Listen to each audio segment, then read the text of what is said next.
The best watch brands tap into our nostalgic sides.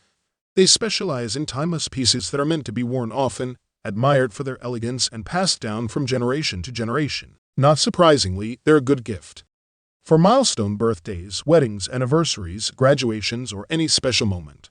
Shopping for a luxury watch requires a fair amount of knowledge on movements to complications to cases.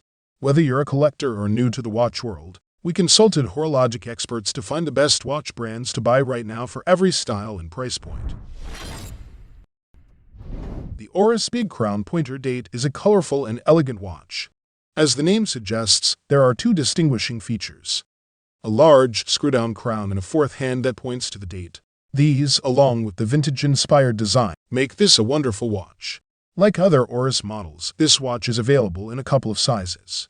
Of the two sizes, I prefer the 40mm over the 36mm. And of the color palettes, this deep red version is my pick. There's a lot going on under the domed sapphire crystal of this watch. The dial is busy and includes an additional date scale. The date is indicated by the fourth hand, with a red accent to help legibility. The dial is full of vintage charm. The case, however, is a little bit more modern, and the two work well together. Like the Diver's 65, the automatic movement is an Oris caliber. You can see it through the exhibition back, and it features Oris' signature red rotor. This is a beautiful watch that once again references the brand's history. It's busy, full of color, and ideal if you want the full vintage aesthetic. Once again, I find myself with a Bulova Oceanographer Devil Diver on my desk. Bulova first produced this model from 1968 to 1972. Its compact case, gem set markers, and of course, the infamous 666th depth rating on its dial have made it a favorite among vintage collectors. In 2018, Bulova reissued the iconic model as a limited edition and have since produced several variations of size up to 44mm and color. Today, I have the most recent edition in for review, an orange 41mm 96B 350. It's no secret that men's watches have grown over the years, and while some of the mind's bigger madness is now behind us, case sizes do tend to be a size or two larger than they were 50 years ago. The 96B 350 is a tad bigger than its ancestor but gets the proportions right. The polished 41mm case is just 1mm wider than the vintage piece I reviewed and retains a similar tapered barrel shape and short lugs that keep the overall length to 45mm. At 14.5mm thick, it is also 1mm thicker. It has a more stout look overall. The case does not curve quite as radically as the old-timers, leaving a broad edge on either side of the case. I was happy to see Bulova dig this one out of the archives in 2018, and equally pleased to see it today. In many ways, a 96B 350 is more of a faithful homage to the first Devil Diver than an outright clone, and that is fine by me. The Bulova Oceanographer is a fine modern dive watch with a generous dollop of vintage charm. As you might already know, Omega introduced a popular trilogy of watches in 2017 to celebrate the 60th anniversary of the Speedmaster, Seamaster 300, and Railmaster. However, this particular Speedmaster remake was introduced 20 years earlier in celebration of the iconic chronograph's 40th anniversary. The watch is the perfect mix of modern Speedmaster characteristics and vintage charm. One major difference between the historic inspiration and the modern watch is the case size. The original Speedmaster Ref. CK2915 had a 38.6mm case that Omega first introduced in 1965 and still uses today.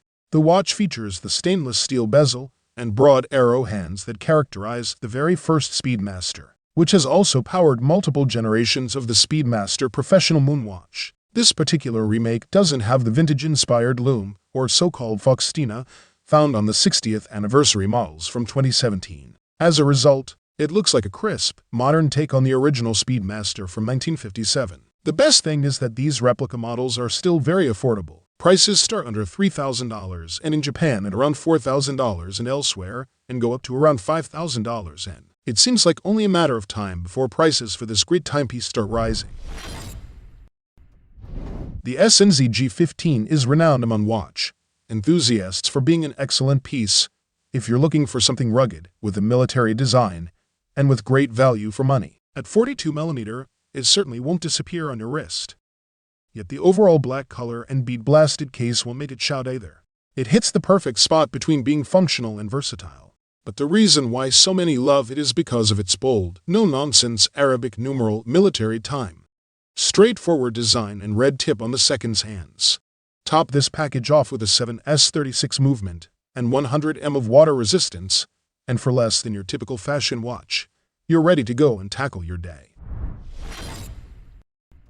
A part of many driver, flyer, diver collections, the Citizen Nighthawk makes for a great entry piece into the world of aviation watches. What makes it so appealing? First and foremost, it is the dial. At a glance, the dial itself seems cluttered and busy. However, it is ultra-legible. The applied indices are spaced out evenly and are broken up by 2 cardinal hours at 12 and 6. The watch also provides a bevy of tools and functions via its slide rule on the outer ring, which is activated by the second crown at 8 o'clock. Additionally, it features a dual time system using the 24-hour semicircular ring on the left side of the dial. Time is read on this by way of the 2 planes that are constantly in flight. Indicate the AM time on the white ring of 12 hours, and the red plane will show the PM hours on the red ring. The movement is a Citizen EcoDrive quartz, and makes for a fantastic grab-and-go piece with little to no maintenance due to its solar charging. What is more, the hour hand can be set independently from the minute hand, which makes this a great watch for travel in addition to the second time zone. The Nighthawk features 200 m water resistance and a screw-down crown on the 3 o'clock. One of the major complaints about this watch is the sheer size. Despite it being 41mm, the majority of the watch is the dial, as the lug-to-lug is only some 46mm at a thickness of 12.5mm. Personally, it doesn't wear too big for my 6.75 wrist. The piece also has a mineral crystal rather than sapphire, which given the price point makes sense. The 22mm bracelet itself is also very nice given the price, and is certainly hefty enough to withstand everyday usage. The Citizen Nighthawk can be had for under $200, and which makes it a tremendous value, and ultimately a piece that punches above its weight class. I hope you guys enjoy this review. Let me know if you guys have any comments or questions on it.